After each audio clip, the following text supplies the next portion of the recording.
જય સ્વામિનારાયણ. આજે વાત કરવી છે ક્રોધનો ભાઈ. એક રાજ્યની અંદર રાજા અને એ રાજ્યની અંદર એક બ્રાહ્મણ દેવતા ખૂબ સારી રીતે કાર્ય કરે અને લોકોને સત્યના માર્ગે લઈ જાય. એક વખત એ બ્રાહ્મણથી કોઈક નાની ભૂલ અજાણતા થઈ ગઈ. એમાં એ નિર્દોષ હતા, પરંતુ તે દિવસે રાજા ખૂબ ગુસ્સામાં. ખબર પડી કે બ્રાહ્મણે ભૂલ કરી છે, તને હાજર કર્યા. હાજર કરી અને ક્રોધમાં તેમને કીધું કે હું ધારું ને તો હું તને ફાંસીની સજા આપી શકું, પરંતુ ફાંસી નથી આપતો, પણ હવે તું મને તારું મોઢું ન બતાવ અને તું અમારા રાજ્યમાંથી બહાર નીકળી જા. આમ નિર્દોષ બ્રાહ્મણને રાજાએ દેશ નિકાલની સજા આપી. બ્રાહ્મણને ખૂબ દુઃખ થયું, પોતાની વાત રજૂ ન કરી શક્યો અને ગુસ્સામાં રાજાએ પોતાની સજા સંભળાવી દીધી. બ્રાહ્મણ ખૂબ દુઃખી થયા, પોતાના ઘરે ગયા. ઘરે જઈ રડતા હૃદયે પોતાનું ઘર છોડ્યું અને પરિવાર સાથે એ બીજા રાજ્યની અંદર જવા માટે નીકળી ગયા. રસ્તાની અંદર કામદાર જે રાજ્યની સફાઈ કરે એ સામા મળ્યા. બ્રાહ્મણના આંસુ જોઈ તેમને દુઃખ લાગ્યું અને તેમને કહ્યું કે બ્રાહ્મણ દેવતા, એક મારી વાત સાંભળો. તમે છે ને મને અડધી કલાક આપો. અડધી કલાક સુધી તમે પાદર ઉભા રહો, ત્યાં સુધીમાં હું એક કામ કરી આવું. પછી તારે ખુશીથી તમે બીજા રાજ્યની અંદર જશો.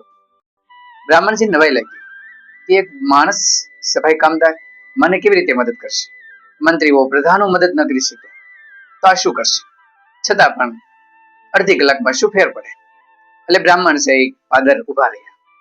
પેલો કામદાર સવારના સમયમાં દોડી અને રાજાનો જે મહેલ હતો તેની બારીની બહાર જોરથી બૂમ પાડવા લાગ્યો.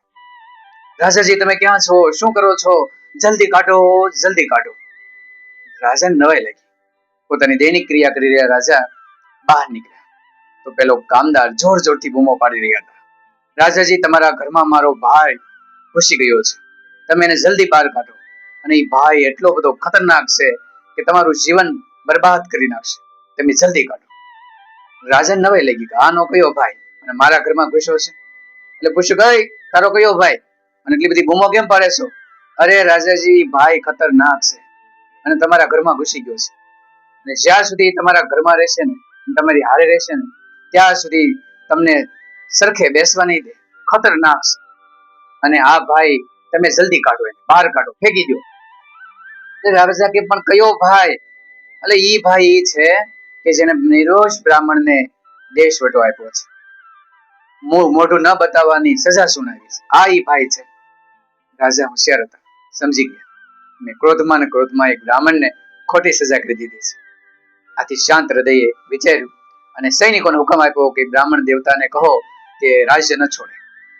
રાજા તેમને મળ્યા અને પોતાની ભૂલ સ્વીકારી લીધી અને ક્રોધમાં ખરાબ રીતે ભરેલું પગલું તેમને પરત કર્યું અને બ્રાહ્મણ એ રાજ્યની અંદર રહી અને સુંદર કાર્ય કરવા લાગ્યા.